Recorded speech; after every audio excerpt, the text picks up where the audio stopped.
मेरा मेरा कुछ नहीं, जो कुछ है सो तो तेरा तुझको सौंपता, क्या लागत है वो। तन मन धन और जीवन। आरती है कि नहीं? ये आरती आती है, हैं? ये सब भगवान का ही तो है, हमारा कहां है? राजा बलि का ये समर्पण को देखकर मेरे प्रभु बड़े प्रसन्न हुए और मेरे प्रभु ने कहा कि कुछ हमसे वरदान मांग लो। बोले प्रभु बड़े गजब की बात है, अभी तक तो आप हमसे मांग रहे थे, अब हम आपसे मांग लें? पर आपसे नहीं मांगेंगे तो किससे मांगेंगे? यही दे दीजिए मेरे प्रभु, आपने बहुत अच्छा किया कि मेरे अभिमान को समाप्त कर दिया।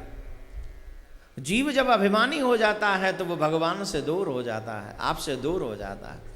मुझे इस बात का अभिमान था कि मेरे पास में इतना सब कुछ है, परंतु प्रभु आपने उस अभिमान को समाप्त करके मुझे अपने चरणों में जो स्थान दिया है, वो मेरे पास कोई और शब्द नहीं, परंतु मुझे यही दे दीजिए कि मैं आपके चरणों की भक्ति करूं। मेरे प्रभु कहते हैं हम तुम्हें वरदान देते हैं, तुम सुतल लोक में जाके राज्य करोगे। और आज भी वामन भगवान स्वयं लक्ष्मी नारायण, हम और आप जाते हैं भगवान का दर्शन करने, तपस्या करने, मंदिरों में जाते हैं, लेकिन राजा बलि के द्वार पर स्वयं भगवान जाते हैं, आज भी जाते हैं सुतल लोक में उन्हें दर्शन देने के लिए। आज भी किसकी बदौलत? दान की बदौलत।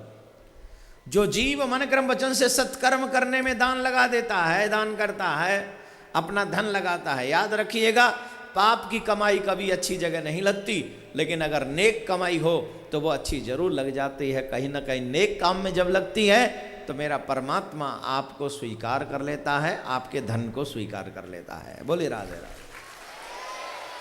जोर से बोलना पड़ेगा। बहुत से लोग कहते महाराज भगवान की सेवा कैसे करनी चाहिए? भागवत में अम्बरीश राजा की कथा है। बहुत से लोग कहते हैं महाराज दुनिया के इतने काम हैं कि इन कामों को छोड़कर, इतने कार्य छोड़कर, दुनियादारी छोड़कर कैसे हम भक्ति कर सकते हैं, कैसे भगवान की कथा सुन सकते हैं? अगर हम कथा में लग जाएंगे तो हमारे काम कौन करेगा? एक बात बताइए, काम आप करते हो? करते हो? तुम्हें काम करने की शक्ति किसने दी है? हैं? किसने दी है मेरे बच्चों? सिखाओ उन बुड्ढों को। और देखो आगे ही बैठे हैं और ये ना बोल रहे, समझ रहे हैं ना? देखिए कितना, इसीलिए कहता हूं बच्चों को कथा में लाया करो। क्यों? तुम्हारी तो पता नहीं कि माइंड सेट होगा कि नहीं कथा सुनकर। यकीन मानना तुम्हारा हो न हो, लेकिन अगर इन बच्चों ने कथा मन से सुन ली तो इनका माइंड सेट जरूर हो जाएगा।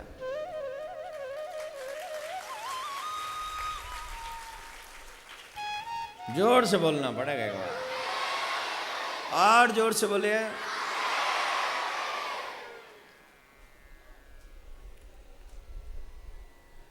आप काम नहीं करते हो, और जो जीव भगवान का कार्य करता है ठाकुर जी उसके सारे काम स्वतः ही संभाल लेते हैं। राजा होकर अम्बरीश मंदिर से एक क्षण के लिए भी अलग नहीं होते, एक क्षण के लिए भी। एक राजा की कथा आती है। ये राजा बहुत ही बलवान थे, लेकिन बलवान होने के साथ साथ भगवान के परम भक्त थे। आधा दिन तो ठाकुर जी की सेवा में उनका लगता ही था, और सबको पता था कि जिस वक्त वो ठाकुर जी के मंदिर में हो उन्हें कोई वहां से आवाज नहीं दे सकता, उन्हें कोई बुला नहीं सकता। एक दिन की बात, वो पूजा कर रहे थे, उसी समय कुछ राजाओं ने मिलजुल कर उनके ऊपर आक्रमण कर दिया, उनके राज्य को चारों तरफ से घेर लिया। और वो उसी समय उन्होंने आक्रमण किया। वो जानते थे कि राजा इतने समय तक पूजा में बैठता है, वो हटेगा ही नहीं, मंदिर छोड़ेगा ही नहीं। अब सब सैनिकों की हिम्मत नहीं हो रही राजा को ये संदेश देने की, कैसे दें। राजमाता के पास में गए, राजमाता महाराज को ये संदेश दो वरना हमारा राज्य हमारे हाथ से छिन जाएगा। राजमाता भी हिम्मत करके गई, कहा पुत्र मुझे आना तो नहीं चाहिए पर फिर भी आई हूं, अगर तुम तुरंत तैयार नहीं हुए तो राज्य छिन जाएगा। सभी हमारे शत्रु राजाओं ने आक्रमण कर दिया। अब एक प्रश्न उठता है, धर्मात्मा व्यक्ति का शत्रु कौन? धर्मात्मा व्यक्ति का शत्रु कौन है बोलिए? हैं? धर्मात्मा तो किसी के साथ में वो तो लगा ही अपने कर्म में, फिर धर्मात्मा के शत्रु कहां से हो जाते हैं? इंग्लिश में कहावत है, every action has equal and opposite reaction. आप चाहे अच्छा कर्म करो या बुरा कर्म करो, उसकी प्रतिक्रिया और क्रिया दोनों ही होते हैं। सारे आपके प्रशंसक नहीं हो सकते। अच्छा भी काम करेंगे तो लोग कहेंगे पागल बनाता है, और बुरा काम करेंगे तो इसने तो अपनी मां का दूध लजा दिया। इस संसार में पूर्णतः प्रशंसा तो परमात्मा को भी नहीं मिली, तुम और हम तो सिर्फ इंसान हैं। दो प्रकार के लोग हैं ही हैं इस दुनिया में, एक जो आपकी प्रशंसा करते हैं, दूसरे जो आपसे हमेशा नाखुश रहते हैं। इसीलिए दुनिया की प्रशंसा और अप्रशंसा पे मत जाइए, सिर्फ अपने मन को भगवान में लगा लीजिए। बोले राधे राधे।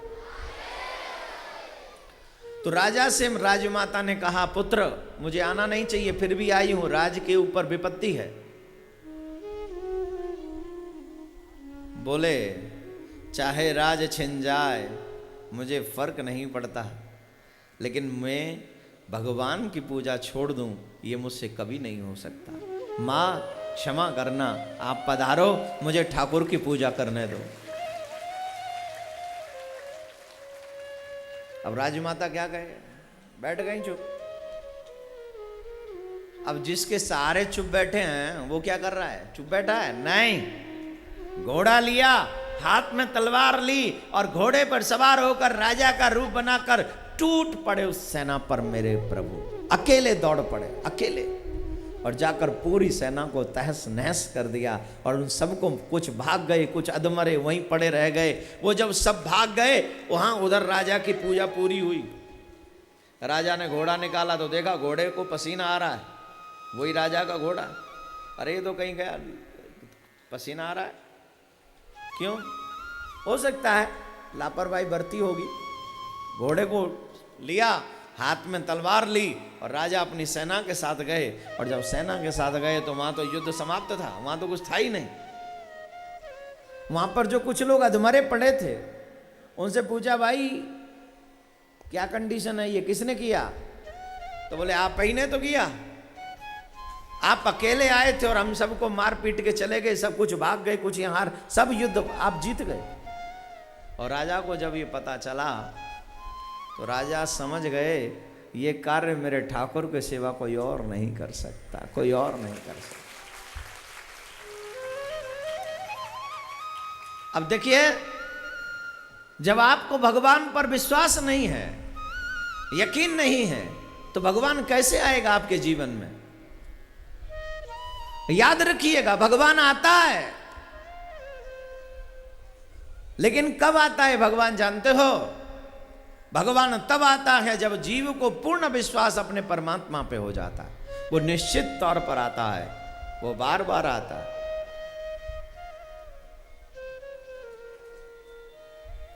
भगवान आए थे, अम्बरीश राजा के लिए सुदर्शन को छोड़ दिया कि अम्बरीश राजा सेवा करते रहते हैं, तुम जाके सेवा करो, इनकी राज्य की देखभाल करो, इनके राज्य की। और दुर्वासा ऋषि का प्रसंग आप सबको पता है। दुर्वासा ऋषि चाहते थे अम्बरीश को मारना, लेकिन सुदर्शन चक्र पड़ा उस दुर्वासा ऋषि के पीछे। मैं हमेशा कहता हूं मेरे भाई बहन, 3 लोगों का अपमान मत करिए, बिल्कुल मत कीजिएगा। कौन है 3 लोग, आप बताइए।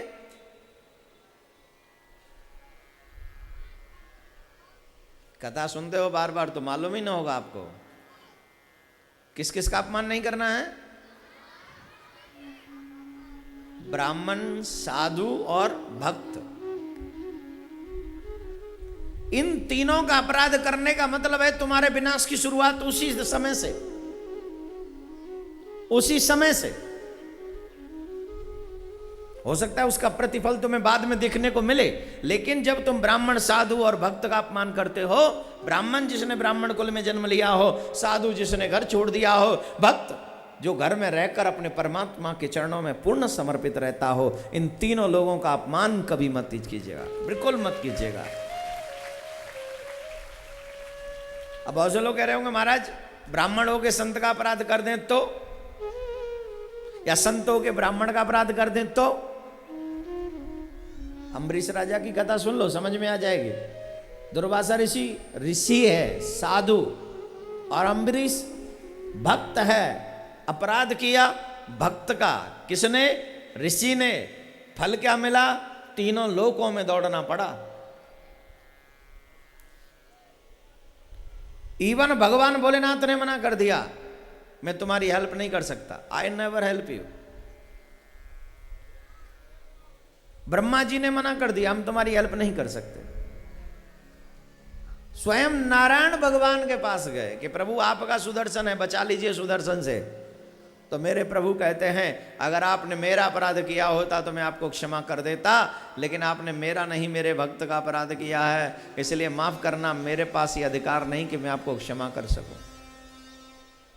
अगर आपको अपने क्षमा मांगनी है तो वहीं चले जाइए जिसका आपने अपराध किया है। बोले राधे राधे, जोर से, और जोर से बोले। फिर दुर्वासा ऋषि स्वयं अम्बरीश राजा के पास में आए और कहे क्षमा कर दीजिए। तो एक क्षण में राजा ने क्षमा कर दिया, एक क्षण में। तो इसका मतलब जानते हैं क्या मतलब हुआ इसका?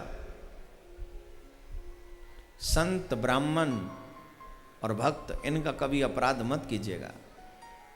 इनका अपराध अगर आपने किया तो निश्चित समझ लीजिएगा कि आपके विनाश की शुरुआत है।